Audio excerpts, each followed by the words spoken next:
Paano kung sabihin ko sa'yo na ang simpleng pag-sign of the cross na ginagawa ng Katoliko, yung mabilis na krus sa noo, dibdib at balikat, hindi lang basta tradisyon, kundi isang selyo, isang declaration, at para sa iba, isang bagay na kinatatakutan ng dilim. Bakit nag-sign of the cross ang Katoliko? Maraming tao ang nagtatanong. Bakit ba kailangan mag-sign of the cross bago magdasal? Nasa Biblia ba yan? Hindi ba parang ritual lang? At totoo, kung titingnan mo sa unang tingin, parang simpleng galaw lang siya. Pero kapag pinag-aralan mo ang pinagmulan nito, maiintindihan mo na malalim ang ibig sabihin ng isang krus na iginuguhit mo sa sarili mo. Ano ba ang sign of the cross?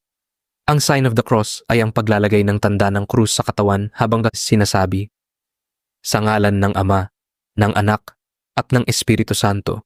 Amen. Sa madaling salita, ito ay pagkilala sa Diyos, pag-amin ng pananampalataya, paghingi ng proteksyon, pag-alala sa sakripisyo ni Jesus sa krus. Hindi ito anting-anting. Hindi ito magic. Ito ay panalangin na ginagawang kilos. Bakit ginagawa ito bago magdasal? Dahil ito ay parang pagbubukas ng pinto. Kapag nag-sign of the cross ka bago magdasal, sinasabi mo, Diyos, sa iyo ako lalapit. Hindi sa sarili kong lakas. Hindi sa ibang espiritu. Sa iyo lang. Parang sinasabi mo rin, Jesus, ikaw ang dahilan kung bakit may access ako sa Ama. Kasi sa pananampalatayang Kristiyano, si Jesus ang daan. Bakit ginagawa ito pagkatapos magdasal? Dahil ito ay parang pagsasara at pagsil. Parang sinasabi mo, Amen. Tinatanggap ko ito. Ipinagkakatiwala ko ito. At sa krus ni Kristo, tapos na. Kaya ang ending, hindi lang basta Amen, kundi may tanda.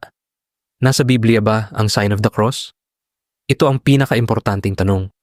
Walang verse sa Biblia na eksaktong nagsasabing, gumuhit ka ng krus sa noo, dibdib at balikat. Pero may mga biblical foundations ito. Nasa Biblia ang ideya ng pagtatatak, seal. Sa Bible, maraming beses na binanggit ang seal o tanda.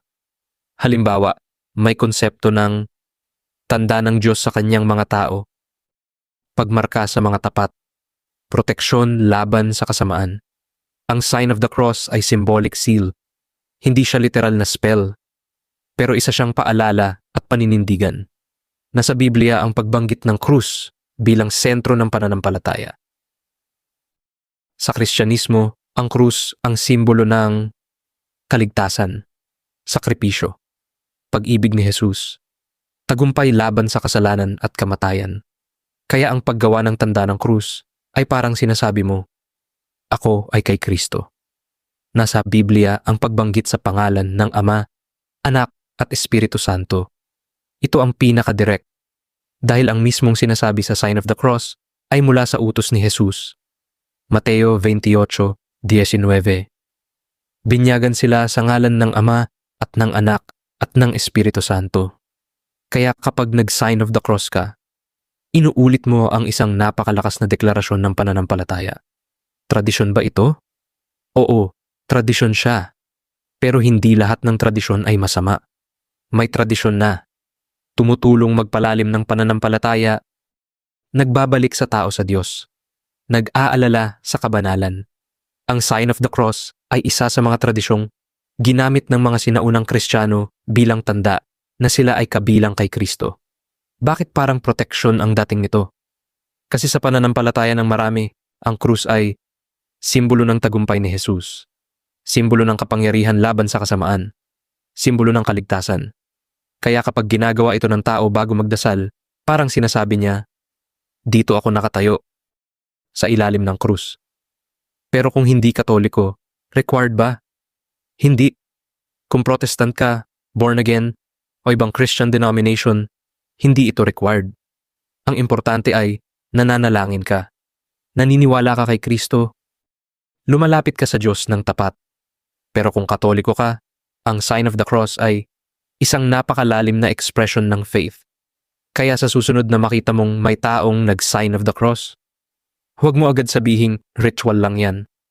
Dahil para sa kanila, iyon ay isang paalala na may Diyos, isang paninindigan na kay Kristo sila, at isang tahimik na panalangin na sinasabi ng katawan.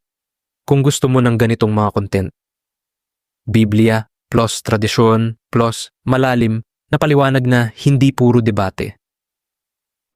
Follow/subscribe ka lang kasi marami pa akong susunod na ganito.